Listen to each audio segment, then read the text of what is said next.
మరి చేరుకుని వచ్చిన మీ అందరికీ ప్రభు పేరిట వందనాలు తెలియజేసుకుంటున్నాం. ఈ పరిషత్ దినమున మరి మీ అందరికీ మరొకసారి హృదయపూర్వక వందనాలు తెలియజేస్తూ మరి యొక్క ఆన్లైన్ సర్వీస్ మనం స్టార్ట్ చేయబోతున్నాం. కాబట్టి మన మధ్యలో సేవకులు ఉన్నారు. మరి ప్రతి ఆదివారం మనకు వాక్యాన్ని అందజేస్తున్నారు. ఆ రీతిగా ఈ రోజు కూడా సిద్ధపడి వచ్చారు. కాబట్టి అంతకుముందు మన మధ్యలో పాస్టర్ గారు ఉన్నారు. మరి ప్రారంభ ప్రార్థన చేస్తారు. ప్రార్థన అయిన తర్వాత ఒక పాట పాడి సమయాన్ని దైవ సేవకులకు అప్పగిద్దాం. సకల శిష్యులకు కారణాభూతులైన ప్రియ నామకం తండ్రి, పరిశుద్ధ నామానికై వేవేల స్థితులు స్తోత్రాలు చెల్లించుకున్నాం. గడిచిన వారాల కృప కాచి కాపాడని పొందాలని మా అందరితో పడతాన్ని పేరు సభలందరితో కలిసి ఆరాధించుకునే మీకు గొప్ప వాక్యాన్ని మాకు దయచేసినందుకు పొందాలి తండ్రి. మాటల వాక్యం ద్వారా నామాన్ని తెచ్చుకోండి. మీ దేవదాసు మీ జీవితాన్ని మరుపరచుకొని గోరగా వాడుకోమని మంచి స్వరాలు దయచేయండి. కలబెట్టి సమర్పించి ఆత్మతో సత్యముతో ఆరాధించే కృపా వాక్యాన్ని దయచేయండి. ఎంతమంది అయితే తల్లి ప్రభావ ఆన్లైన్లో వాక్యాన్ని పెట్టిన వాళ్ళందరూ మనకు ఒకసారి జీవించి ఆశీర్వదించమని ఏసరి పరిశుద్ధనాల్లో ప్రార్థిస్తున్నాను నా పరమ తండ్రి. సమయంలో నేను స్థుతించిన చాలు నా బ్రతుకులు, నేను పొగాడిన చాలు నా గుండెలు పాట పాడి దేవుని నామాన్ని గణపడతాను.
స్తుతించిన చాలు నా బ్రతుకు దినములో నిన్ను పొగడిన చాలు నా గుండె గుడిలో నిన్ను స్తుతించిన చాలు నా బ్రతుకు దినములో నిన్ను పొగడిన చాలు నా గుండె గుడిలో ఉన్నా లేకున్నా నా స్థితిగతులే మారిన ఉన్నా లేకున్నా నా స్థితిగతులే మారిన నీ సన్నిధిలో ఆనందించే భాగ్యమున్న చాలు స్తుతించిన చాలు నా బ్రతుకు దినములో నిన్ను పొగడిన చాలు నా గుండె గుడిలో నిన్ను స్తుతించిన చాలు నా బ్రతుకు దినములో నిన్ను పొగడిన చాలు నా గుండె గుడిలో.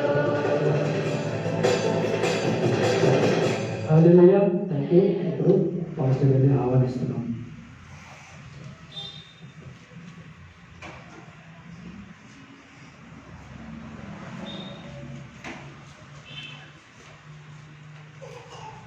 Praise the Lord. హల్లెలూయా. దేవునికి ఘనత మహిమ ప్రభావాలు కలుగును గాక. ఆమేన్ చెబుదామా? హల్లెలూయా చెబుదామా? దేవునికి మహిమ, దేవునికి ఘనత ప్రభావములు కలుగును గాక. ప్రియులరా, ప్రతి ఆదివారం కూడా చక్కగా దేవుని యొక్క వాక్యాలను వినేటువంటి అవకాశాన్ని నిజంగా దేవుడు కలుగు చేస్తున్నందుకు ఆ దేవాది దేవునికి నిండారా కృతజ్ఞతాస్తుతులు. ప్రియులరా, అందరం కూడా కలిసి దేవుని యొక్క వాక్యాన్ని మనం ధ్యానం చేసుకుందాము.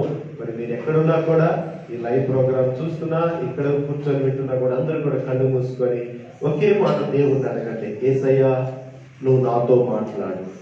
యేసయ్యా, నీ వాక్యముతోటి నాతో మాట్లాడు. నా ఆత్మీయ అవసరం ఏంటో నీకు తెలుసు ప్రభువా.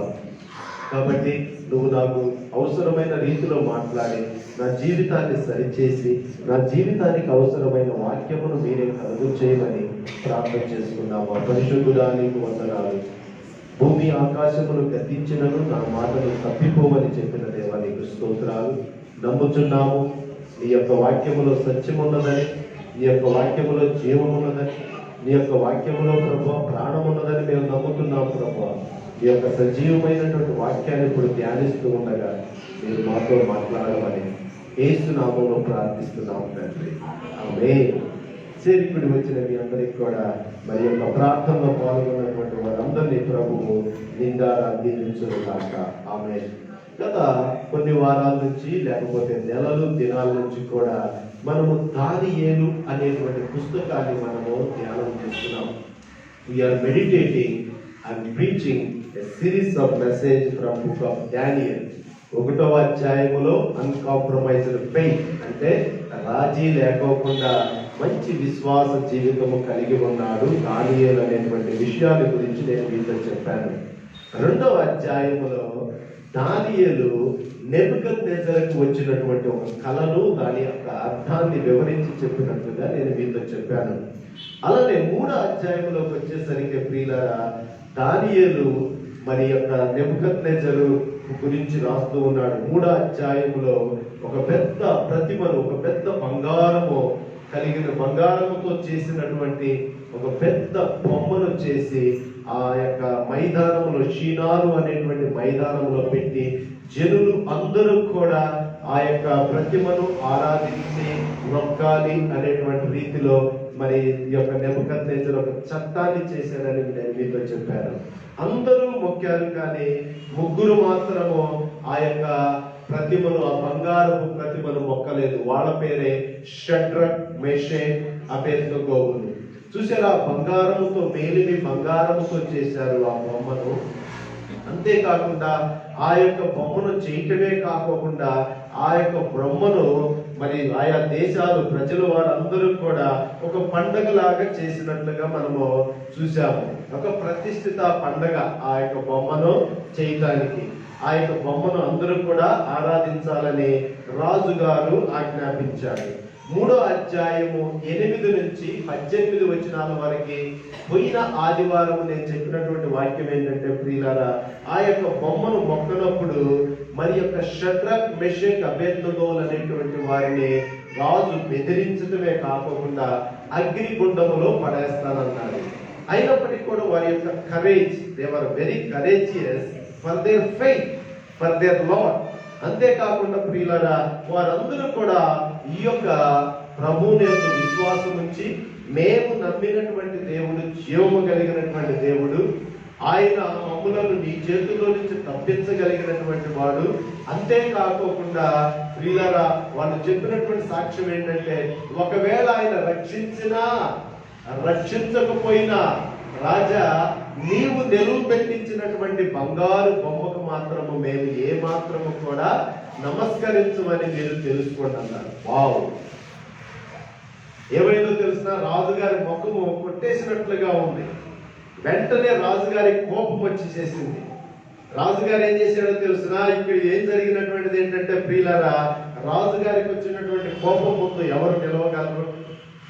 వెంటనే రాజుగారికి వచ్చినటువంటి కోపంతో ఏం చేశాడో తెలిసిన, ఇక్కడికి రండి ప్రియులారా, ఈరోజు consequences conquering the fiery furnace, అగ్నినే వీళ్ళు ఏం చేశారంటే జయించగలిగారు. Praise the Lord, hallelujah. అగ్ని జయించగలిగారు. అగ్ని కాల్చివేస్తుంది ప్రియులారా.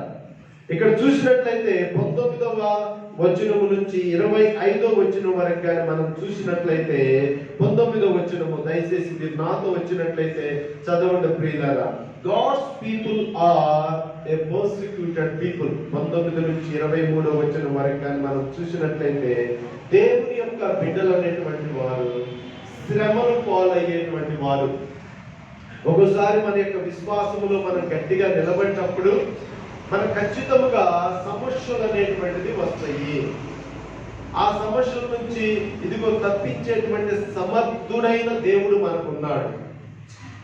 Hour God is God one who can redeem us and deliver us from the clutches of Satan and the persecuted people.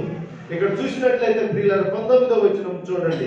ఈ యొక్క విషయాన్ని ఎప్పుడైతే చెప్పారో, అందుకు నెబుకద్నెజర్ అత్యాగ్రహము నొందిన షద్రక్, మెషక్, అబేద్నెగో అను వారి విషయములో ఆయన ముఖము వికారమైన గనుక గుండము ఎప్పటికన్నా 7 అంతలు వేడిమిగా చేయమని ఆజ్ఞాపించారు. వారు ఏం చేశారో తెలిసిన, రాజుగారు ఈ మాట చెప్పేసరికి ముగ్గురిని అగ్గిలో వేయటం కోసమో ఇంకా కట్టెలు ఎక్కువ వేసి, ఇంకా బొగ్గు ఎక్కువ వేసి, ఇంకా ఉడుకు ఎక్కువ చేసేటట్లుగా చేయమన్నాడు. ఎంత?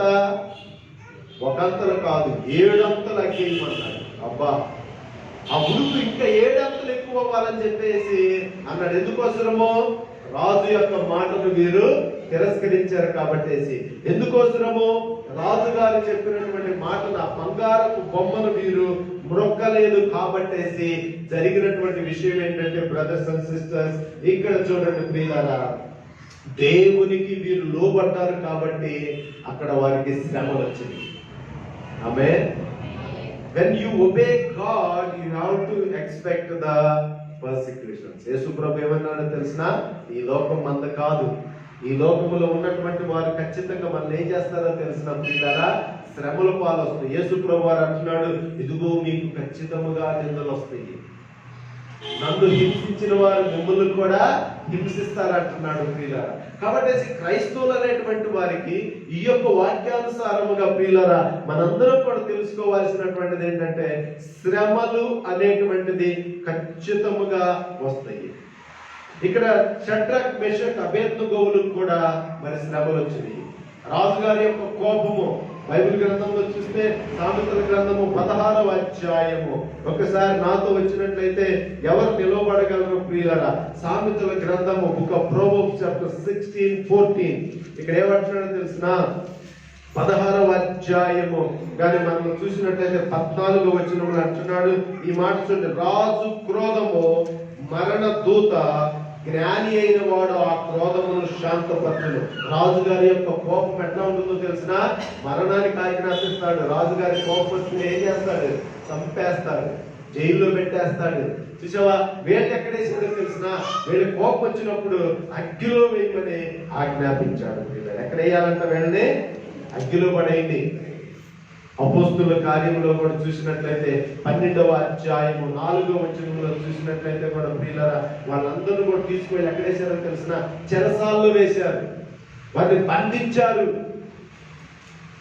ఎందుకంటే వారు యేసును గురించినటువంటి సువార్తను వారు చెప్పారు కాబట్టేసి. అంతేకాదు దానియేలు కూడా, దానియేలు గ్రంథం 6వ అధ్యాయంలో చూసినట్లయితే దానియేలు చేసినటువంటిది ఏంటో తెలుసునా? హి వాస్ ప్రేయింగ్, దానియేలు was praying and the enemies saw and then they culprated and they put him in the lion's den. ఇక దానియేలు కూడా చేసినటువంటిది ఏంటో తెలుసునా? ప్రార్థన చేసుకుంటున్నాడు. ప్రార్థన చేసుకుంటున్నప్పుడు వారి మీద, దానియేలు మీద కుట్రపన్ని ఏం చేశారో తెలిసిన? వారందరూ కూడా తీసుకుపోయి దానియేలు సింహాల బోన్లో వేశారు. సింహాల బోన్లో వేశారు. దానియేలు సింహాల బోన్లో వేశారు. షడ్రక్ మెషక్ అబేద్నెగోను తీసుకుని వెళ్ళి ఎక్కడేశారు? అగ్నిగుండంలో, 7 అంతలు కలిగినటువంటి అగ్నిగుండంలో వేశారు. ఈ విధంగా చరిత్రలో చూసినట్లయితే ప్రియులారా, ఎంతో మందిని ఇదిగో ఈ యొక్క లోకము శ్రమల పాలు చేసింది. రెండవదిగా చూసినట్లయితే ప్రియమైన దేవుని బిడ్డలారా, ఇక్కడ చూడండి, రండి, నేను చదువుతున్నాను ఈ యొక్క వచనాలను. 3వ అధ్యాయము 20వ వచనంలో చూసినట్లయితే, మరియు తన సైన్యములో నుండి బలిష్ఠులలో కొందరిని పిలిపించి షడ్రక్ మెషక్ అబేద్నెగోలను బంధించి వేడిమి కలిగి మండుచున్న అగ్ని గుండములో వేయుడని ఆజ్ఞాపిస్తున్నాడు. ఏంటో తెలుసు? ఆ దేశంలో ఉన్నటువంటి బాగా బలిసినటువంటి సైనికులను పిలిచారు. ఎందుకోసం? వాళ్ళు ఏం చేయాలి? కట్టేసి ఎక్కడ ఇసిరేయాలి? అగ్నిగుండములు వేయాలి. అదొక పెద్ద అగ్నిగుండము. ఆ యొక్క అగ్నిగుండములో వేసినప్పుడు ఏమైపోతారు? వీళ్ళందరూ కూడా కాలిపోవాలి ప్రియులారా. ఇదిగో చూసినట్లయితే 20వ వచనంలో రండి అంటున్నాడు, అగ్నిగుండములో వేయగా వారిని అంగీలను, నిలువుట అంగీని, పై వస్త్రమును, తక్కిన వస్త్రమును తీసివేయకయే ఉన్నపాటున ఆ ముగ్గురిని వేడిమి కలిగి మండుచున్న ఆ అగ్నిగుండములో పడవేసి. ఇక వాళ్ళకి ఏం అవకాశం లేదు, ఎందుకంటే రాజుగారికి అంత కోపం వచ్చి చేసింది. వెంటనే రాజుగారు ఏమని ఆజ్ఞాపించాడు? వీళ్ళని తీసుకుపోయి అగ్నిగుండంలో పడేయండి. వీళ్ళని తీసుకుపోయి ఏం చేయమంటున్నాడు? ఎడా వీళ్ళు ఏం చేయాలో తెలిసిన? అగ్నిగుండంలో వేయాలి. ఒక్కోసారి లోకం అదే. ఈ రోజున లోకంలో నీతిగా బ్రతికిన, పరిశుద్ధముగా జీవించిన, జీవము కలిగిన దేవుని ఆరాధించడానికి మనుషులు ప్రయత్నం చేసినా కూడా ఈ లోకానికి నచ్చట్లేదు. ఈ లోకం ఏమంటుందో తెలిసిన? తిను, తాగు, సుఖపడు. ఈ లోకం ఏమంటుందో తెలిసిన? తాగు, జలసాలు చెయ్యి, ప్రాణాన్ని సుఖపెట్టు, శరీరాన్ని బాగా ఎంజాయ్మెంట్ చెయ్యి అంటుంది. కానీ ఆత్మల గురించి, దేవుని గురించి, సత్యమైన దేవుని గురించి ఎవరు తెలుసుకుంటున్నారు ప్రియులారా? ఆలోచిస్తున్నారా? కాబట్టి నీతిగా బ్రతికేటువంటి మనకు ఖచ్చితముగా ప్రియులారా శ్రమలు వస్తాయి అనేటువంటిది ఈ యొక్క వాక్యము ద్వారా, దానియేలు పుస్తకము షడ్రక్ మెషక్ అబేద్నెగోల జీవితంలో నుంచి, దానియేలు ద్వారా, స్వయాన యేసుక్రీస్తు ద్వారానే మనము తెలుసుకోగలుగుతున్నాం. సో ఇప్పుడు మనము క్రైస్తవులుగా ఈ లోకంలో శ్రమలు అనేటువంటిది నిజము, కష్టాలు అనేటువంటిది నిజం ప్రియులారా. కానీ వీటన్నిటిలో నుంచి కూడా తప్పించగలిగిన సమర్థుడు ఆ యొక్క నెబుకద్నెజర్ ఏమన్నాడో తెలిసిన? Who will save you from my hands. చూసారు ఏమంటున్నారో తెలిసిన? ఎవరు మిమ్ములను నా చేతుల్లో నుంచి రక్షించగలిగిన వారంటే ఈ ముగ్గురు ఏమంటున్నారో తెలిసిన? మా దేవుడు, మేము నమ్మినటువంటి దేవుడు సమర్థుడై ఉన్నాడు, మమ్ములను రక్షించగలిగిన సమర్థుడు. ఆమేన్, హల్లెలూయా. ఈరోజు నీవు చెప్పగలవా? నీ కుటుంబంతో చెప్పగలవా? నేను నమ్మినటువంటి దేవుడు సమర్థుడు, నన్ను రక్షించగలిగిన సమర్థుడు, నన్ను స్వస్థపరచగలిగిన సమర్థుడు, నా శ్రమ నుంచి నన్ను విడిపించగలిగిన వాడు, నా పాపం నుంచి నన్ను తప్పించగలిగినటువంటి వాడు. ఆమేన్. ఎంతమంది నమ్ముతున్నారు? హల్లెలూయా. నిజమేనా? నువ్వు నిజంగా నమ్ముతున్నావా? ఈ శ్రమల నుంచి, ఈ బాధల నుంచి, ఈ యొక్క అవమానాల నుంచి, ఈ లోకములో ఉండేటువంటి సాతాను యొక్క క్రియల నుంచి తప్పించగలిగిన సమర్థుడు. Praise the Lord. వీళ్ళు అంటున్నారు, ఒకవేళ, బాగా వినండి, ఒకవేళ ఆయన తప్పించకపోయినా, ఒకవేళ ఆయన ఈ యొక్క అగ్నిగుండములో నుంచి రక్షించకపోయినా, రాజా నువ్వు పెట్టిన బొమ్మను మాత్రం మేము మొక్కనే మొక్కము. ఒకసారి దేవుడు కూడా మనల్ని పరీక్షిస్తాడు, మనల్ని అట్లా నిలుస్తాడు, మన యొక్క జీవితాన్ని చూస్తాడు. దాన్ని ఏమంటారంటే God wants to build our character. దేవుడు మన యొక్క హృదయ అంతరంగంలో ఏముందో చూడటానికి కూడా ఒక్కోసారి దేవుడు నీ ప్రార్థనలను విన్నట్టుగా ఉంటాడు. నీలో ఎలాంటి యాటిట్యూడ్ ఉందనేటువంటిది బాగా వింటున్నారా? ఇక్కడ ఒక ఆత్మీయ పాఠాన్ని మనందరం కూడా నేర్చుకోవాలి. ఎలా ఉంటుందంటే విశ్వాస జీవితము దేవుడు చేసినప్పుడే ఖుషీగా ఉండటం కాదు, ఆయన కోసం నిందలు వచ్చినప్పుడు కూడా సహించుకునేటువంటి విశ్వాసమే నిజమైన విశ్వాసం. Praise the lord.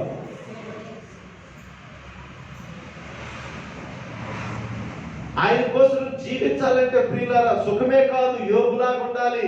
మూర్ఖురాలు మాట్లాడినట్లు మాట్లాడుచున్నావా? దేవుని చేత సుఖమేనా మనం అనుభవించేది? కీడు అనుభవింప తగదా? ఏమనాలి మనము? ఎప్పుడు దేవుని దగ్గర నుంచి సుఖమేనా? ఎప్పుడు blessings and always there are sufferings for Christians. విశ్వాస జీవితంలో శ్రమలు అనేటువంటిది దేవుడు ఒక భాగముగా పెట్టాడు. కానీ సాతాను ఏం చేస్తూ ఉంటాడో తెలిసిన, నువ్వు దేవుని బిడ్డవు కదా, నువ్వు దేవుని బిడ్డవైతే ఎందుకు నీకు ఈ కష్టాలు, ఎందుకు నీకు ఈ శ్రమలు, ఎందుకు నీకు ఈ అవమానాలని ప్రశ్నిస్తూ ఉంటాడు. కానీ బైబిల్లో నుంచి బాగా వినండి బ్రదర్స్ అండ్ సిస్టర్స్, నువ్వు దేవుని బిడ్డవైనట్లయితే ఖచ్చితముగా నీకు శ్రమలు వస్తున్నాయి. బహుశా నువ్వు శ్రమలు రాకపోతే నువ్వు బహుశా ఆలోచించాలి, అసలు నువ్వు దేవుని బిడ్డవా కాదా? ఆమేన్. సో శ్రమలు వచ్చినప్పుడు సోలిపోవద్దు. ఇక్కడ షడ్రక్ మేషక్ అబేద్నెగోలు ఏమంటున్నారంటే, రాజా నువ్వు నిలువ పెట్టించిన ప్రతిభకు మొక్కము, నువ్వు అగ్గిలో వేసుకున్నా కూడా దాంట్లో నుంచి తప్పించేవాడు, అంత శక్తి కలిగిన వాడు మా దేవుడు. ఒకవేళ ఆయన తప్పించకపోయినా కూడా మేము మాత్రము ఈ యొక్క బొమ్మను మొక్కనే మొక్కము. ఆమె చెప్తావా? ఇలాంటి తీర్మానం ఉందా? విశ్వాసం తెచ్చుకొచ్చే నీవు, దేవుని యొక్క బిడ్డగా ఉంటున్న నీవు, అలాంటి విశ్వాసం ఉన్నదా? ఒకసారి తీర్మానం చేసుకోండి. యేసుప్రభు వచ్చే కాలంలో అంటున్నాడు, నేను విశ్వాసమును కనుగొనగలనా అంటున్నాడు. చూడండి ప్రియులారా, అంత దినాల్లో మనం ఉన్నాం, ఆఖరి గడియల్లో ఉన్నాము. దేవుణ్ణి ఎలా వాడుకుంటున్నారో తెలిసిన, సుఖానుభవం కోసం వాడుకుంటున్నారు. శ్రమలు వచ్చినప్పుడు సోలిపోతున్నారు క్రైస్తవులు. ఇక్కడే కాదండి, యూనివర్సల్ గా ప్రపంచ వ్యాప్తంగా మనం చూసినట్లయితే చాలా మంది వెనకైపోతా ఉన్నారు విశ్వాస జీవితంలో. చాలా మంది ఏమనుకుంటున్నారో తెలిసిన, అరే ఈ కష్టాలు వచ్చి నేను చర్చికి వెళ్ళినా కూడా ఏం ప్రయోజనం, ఆ ఫెలోషిప్కి వెళ్ళినా కూడా ఏం ఉపయోగం ఉంది అని చెప్పేసి చాలా సోలిపోయి ఎక్కడో అణగారిన స్థితిలో ఉంటున్నారు. ఈ యొక్క వాక్యము బ్రదర్స్ అండ్ సిస్టర్స్ మనల్ని ఉత్సాహపరుస్తుంది. ఈ యొక్క వాక్యం మనల్ని ధైర్యపరుస్తుంది. ఏంటో తెలిసిన, షడ్రక్ మెషక్ అబేద్నెగోలు అంటున్నారు, ఇదిగో ఈ యొక్క దేవతలను నువ్వు నిలబెట్టించినటువంటి బంగారు ప్రతిమలను మేము మొక్కనే మొక్కము. వేడిమి కలిగిన అగ్నిగుండంలో వేస్తున్నారు ప్రియులారా. వీళ్ళు ఏం చేశారో తెలిసిన, తీసుకుపోయి వాళ్ళ బట్టలతోటే అట్లానే ఇసిరేస్తున్నారు. ఎందుకంటే వీళ్ళ కోపం వచ్చేసింది రాజుగారికి. They were throwing Shadrach, Meshach, Abednego as they are. ఒకసారి అలా వస్తాయి. There is expected imminent sufferings. చూసారా ప్రియులారా? అయితే ఇక్కడ ఏమంటే మిక్కిలి 22వ వచనము verse 22, Daniel chapter 3:22. ఇక్కడ అంటున్నాడు, రాజుగారి ఆజ్ఞ తీవ్రమైనందున, గుండము మిక్కిలి వేడి కలిగినందున షడ్రక్, మెషక్, అబేద్నెగోలను వేసిన ఆ మనుషులు అగ్ని జ్వాలల చేత కాల్చబడ్డారు. ఇప్పుడు ఎవరు చచ్చిపోయారో తెలిసిన, ఆ సైనికులు ఇసిరేసారు. చూడండి, ఎవరిని? షడ్రక్, మెషక్, అబేద్నెగోల్ని. వాళ్ళు ఏమైపోయారంటే ఆ ఉడుక్కి, ఆ వేడికి వాళ్ళు కాలిపోయి చచ్చిపోయారంట. మరి ఇంకా వేసినోళ్ళే చచ్చిపోతే ఇంకా లోపల ఉన్న వాళ్ళకి ఏమైపోతారు? మసి అయిపోతారు. అంతే. న్యాచురల్ గా చూస్తే మనం వేడి దగ్గరికి వెళ్తే ఏమవుతాము? ఉడుకు అని చెప్పేసి వెనక్కి వచ్చేసేస్తాం. అదే అగ్గిలో పెడితే కాలిపోతాం. మొన్న ఒక రోజున నేను మాస్టర్ గారు బయటికి వెళ్ళాను. అక్కడ ఒక సిస్టమ్ చూసాం. అవును, దాదాపుగా నేను చూసా, ఒక 8 సంవత్సరాల క్రితం చూశాను. ఇక్కడ బాగుంది, వాళ్ళ ఇంట్లో స్టవ్ పేలిందంట. స్టవ్ పేలినప్పుడు వాళ్ళు నాకు హాస్పిటల్లో పరిచయం అయ్యారు, హాస్పిటల్ మినిస్ట్రీలో. సో అక్కడికి వెళ్ళినప్పుడు వాళ్ళు చెప్పారయ్యా ఇక్కడ ఒక పేషెంట్ ఉంది, చాలా సీరియస్గా ఉంది, వచ్చి ప్రార్థన చేయండి అని. నేను పాస్టర్ గారు వెళ్ళి ప్రార్థన చేశాను. ఆ తర్వాత అమ్మ బతికిద్దని మేము అసలు అనుకోని కూడా అనుకోలేదు. ఆ తర్వాత కొన్నాళ్ళు వాళ్ళ ఇంటికి వెళ్ళి ప్రార్థన చేసాము. ఆ తర్వాత వాళ్ళ ఇక్కడ నుంచి బెంగళూరుకి ఎక్కడికో దూర ప్రాంతానికి వెళ్ళారు. వాళ్ళ కూతురు కొడుకు పెళ్ళిళ్ళు అవుతున్నారు. ఆ తర్వాత వాళ్ళతో నా కాంటాక్ట్ లేదు. మొన్న ఒక రోజు నేను ఆశ్చర్యంగా ఆ సిస్టమ్ చూడటం జరిగింది. చూసినప్పుడు నన్ను గుర్తుపట్టి అంటుంది, అయ్యగారు ఎవరు నేను గుర్తుపట్టారా అంటాను. నేను గుర్తుపట్టలేకుండా ఉన్నాను. కారణం ఏంటో తెలిసిన ఆ రోజున మొహమంతా కూడా కాలిపోయింది, ఒళ్ళంతా కూడా చేతులంతా కూడా కాలిపోయి హాస్పిటల్లో ఉంది. ఆ తర్వాత దేవుడు ఆమెను అద్భుతంగా బ్రతికించాడు. హల్లెలూయా. ఆ శరీరం అంతా కూడా, కాలి శరీరం అంతా కూడా ప్లాస్టిక్ సర్జరీ లాగా చేపించుకున్నారు. ఆమె మొహం అంతా కూడా చాలా వరకు నార్మల్గా ఉంది. చూడండి ప్రియులారా, ఇక్కడ షడ్రక్ మెషక్ అబేద్నెగోలు ఏం చేస్తున్నారంటే అగ్గిలో వేస్తున్నారు తీసుకొని పోయి. అది 7 అంతలుగా వేడిగా ఉన్నది. అంత వేడిమి కలిగినటువంటి అగ్గిలో వేసినటువంటి ఆ సైనికులు కాలిపోయి చచ్చిపోయారంట. మరి ఇప్పుడు అగ్గిలో ఉన్న వాళ్ళ పరిస్థితి ఎట్లా ఉంటుంది?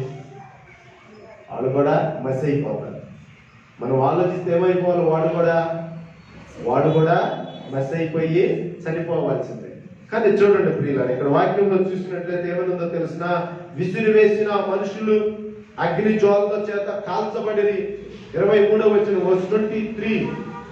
షడ్రక్, మెషక్, అబేద్నెగో ఆ 3 మనుషులు బంధించిన వారై వేడిని కలిగి మండుచున్న ఆ అగ్నిగుండములో పడవేయగా. ఇది నిజమండి, ఇది కథ కాదు. ఇదేదో మిమ్మల్ని కల్పించినటువంటి కథ కాదు. చరిత్రలో భూమి మీద జరిగినటువంటి కథ ఇది నిజం. 3 వ్యక్తులను తీసుకొని పోయి బాబిలోను దేశంలో అగ్గిలో పడవేసింది నిజము. రాజుగారి చరిత్ర నిజము. వారు పడవేసినప్పుడు ఏమైందో తెలిసిన రాజుగారు ఆశ్చర్యపోతున్నాడు. ఏం ఆశ్చర్యపోతున్నాడు? చూడండి 24వ వచనంలో చూసినట్లయితే, రాజు నెబుకద్నెజర్ ఆశ్చర్యపడి తీవ్రముగా లేచాడు. ఇప్పుడు రాజుగారు చూస్తున్నాడు, ఏమైపోయారు వీళ్ళు? కాలిపోయారా? ఏమైపోయారు వీళ్ళు అరుతారు, కేకలు పెట్టుండొచ్చు. చూసావు, అగ్గి కాల్చి ఏమవుతుంది? అయ్యో అయ్యో అని అరుస్తారు. అయ్యో అయ్యో అయ్యో మా ఊళ్ళు కాలిపోతుంది అంటారు, అవునా? కానీ ఇప్పుడు ఏమైందో తెలిసిన రాజుగారు ఆశ్చర్యంగా చూస్తున్నాడు. చూసి ఏమంటున్నాడో తెలిసిన వాళ్ళందరూ కూడా పిలిచాడు. verse 24, రాజు నెబుకద్నెజర్ ఆశ్చర్యపడి తీవ్రంగా లేచి, మేము 3 మనుషులను బంధించి ఈ అగ్నిగుండములో వేసితిమి కదా అని తన మంత్రులను అడిగాడు. ఎంతమందిని మీరు వేసింది? అయ్యా 3. మరి ఇక్కడ ఆశ్చర్యంగా ఉంది. ఏమంటున్నాడు చూడండి, రాజా సత్యమే అని రాజుతో ప్రత్యుత్తరం ఇచ్చేది. 25వ వచనం, అందుకు రాజు, నేను 4 మనుషులను బంధకములు లేక ఈ అగ్నిగుండంలో సంచరించుట చూస్తున్నాను, వారికి ఏ హానియు లేదు. 4వ వాని రూపం అంట దేవతల రూపము పోలిందని వారితో ప్రత్యుత్తరం ఇస్తున్నాడు. హల్లెలూయా, హల్లెలూయా. ఈ రాజుగారు వచ్చేసి అగ్నిగుండంలో చూస్తున్నాడు, ఏమైపోతుందో వీళ్ళ పరిస్థితి అని. వీళ్ళు కాలిపోవాలి, ఎదుగో నా యొక్క నేను నిలువ పెట్టించినటువంటి ఆ బంగారు ప్రతిమకు మహిమ రావాలనుకుని ఉండొచ్చు. ఇప్పుడు ఏమంటున్నాడో తెలిసిన, రాజుగారు వేసాడు, వీళ్ళంట ఎట్లా ఉన్నారు? ఆ యొక్క అగ్గిలో తిరుగుతున్నారంట. ఎంతమంది వేసింది? 3. ఇప్పుడు రాజుగారి కాళ్ళకి ఎంతమంది కనపడుతున్నారు? 4 ఉన్నారంట. ఆయన అంటాడు, 4వ వారి రూపము దేవదూత రూపంలా. ఆమేన్.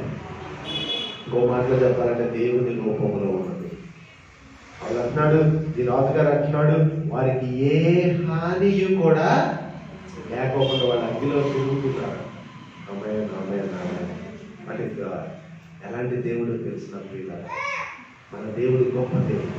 అగ్గిలాంటి సమస్యలు వచ్చినా కూడా, అగ్గిలాంటి శోధనలు వచ్చినా కూడా, అగ్గిలాంటి అవమానాలు వచ్చినా కూడా ప్రియులారా, ఇక్కడ డానియేల్ని ఇక్కడ నెబుకద్నెజర్ యొక్క గ్రంథంలో చూసినట్లయితే షడ్రక్, మెషక్, అబేద్నెగోలు బంధకములు విడిపించబడిన వారయ్యి, ఇదిగో రాజుగారు బంధించి పెట్టాడు, వీళ్ళు ఏమైపోవాలి, కాలిపోవాలి, వీళ్ళు ఏమాత్రం కూడా ఎందుకోసమో తెలిసిన కట్టేసింది, వీళ్ళు బహుశా బయటకు వచ్చేసేస్తారేమో, ఆ అగ్నిలో నుంచి వీళ్ళు పారిపోయి వస్తారేమో అని చెప్పేసి బహుశా వీరు కట్టివేశారు. ఇక్కడ బంధకాలన్నీ కూడా ఉండిపోయినాయి. వారితో పాటు ఎవరున్నారో తెలిసినా దేవుడు వెలుగై ఉన్నాడు. అగ్గిని చల్లార్చాడు. ఈ యొక్క అగ్గి ఏమైపోయిందో తెలిసిన ప్రియులరా, వాళ్ళకి చల్లదనం కలిగింది. ఎవరున్నారు అగ్గిలో? దేవుడు ఉన్నాడు. దేవుడు ఏ స్థలంలో ఉన్నా కూడా ఆ స్థలం, అది ఎండ కావచ్చు, అది అగ్గిలో కావచ్చు ప్రియులరా, అది ఎడారి ప్రాంతం కావచ్చు, అది ఏరులై చల్లగా ఉండే ప్రాంతం అవుతుంది. హల్లెలూయా. God's presence is with you. Even in the midst of the fiery furnace, there is a cold weather. Amen. దేవుని యొక్క సన్నిధి వారితో ఉన్నది. అగ్గిలో ఉన్నారే కానీ ప్రియులారా, వారి చుట్టూ ఎవరున్నారో తెలిసినా దేవుని యొక్క సన్నిధి ఉన్నది. బైబిల్ గ్రంథంలో ఒక ఆయన ఉన్నాడు, ఏలియా అనేటువంటి ఆయన. ఏలియా ఎప్పుడు కూడా ఏం చేస్తున్నాడో తెలిసినా, ఆ యొక్క రాజుకి మంచి చేస్తూ ఉన్నాడు. శత్రువులు వస్తున్నప్పుడు ఏలియా సమాచారం చెప్పేవాడు, అయ్యా నీ శత్రువులు వస్తున్నారు కాబట్టి నువ్వు ఆ దిక్కుకు పోవద్దు అంటే ఈ రాజుగారు హుషారు పడేవాడు. కాబట్టి అటు వెళ్ళేవాడు కాదు. కానీ ఎప్పుడు చూసినా కూడా ఈ యొక్క ఇశ్రాయేలు దేశానికి జయము కలుగుతా ఉన్నది. కాబట్టి రాజు, ఆ యొక్క సిరియా రాజు చాలా ఆశ్చర్యపడి అనుకున్నాడు, అరే ఎవరో మన దేశంలోనే ఒకరు ఏం చేస్తున్నారంటే సమాచారం ముందుగానే అదే దేశపు రాజు చెబుతున్నాడు అనుకుంటున్నాడు. అప్పుడు ఒక ఆయన ఉన్నాడు, లేదయ్యా ఆ దేశంలో ఒక ప్రవక్త ఉన్నాడు, ఆ దేశంలో ఒక ప్రవక్త ఉన్నాడయ్యా, ఆ ప్రవక్త ఈ రాజుగారికి అంత సమాచారం చెబుతా ఉంటాడయ్యా అని చెప్పేసరికి, అరే పదకు ఆ ప్రవక్తను పట్టుకొద్దామని ఈ యొక్క రాజులు సైన్యముతో అంతతో గుర్రాలు రథాలతో ఏరియా దగ్గరకు వచ్చారు. రాత్రికాల సమయంలో వచ్చి కాపు కాశారు. ఉదయాన్నే ఏలియా ఈ యొక్క ఆయన సేవకుడు బయటికి వెళ్ళాడు. చూసినప్పుడు ఏమంటాడు,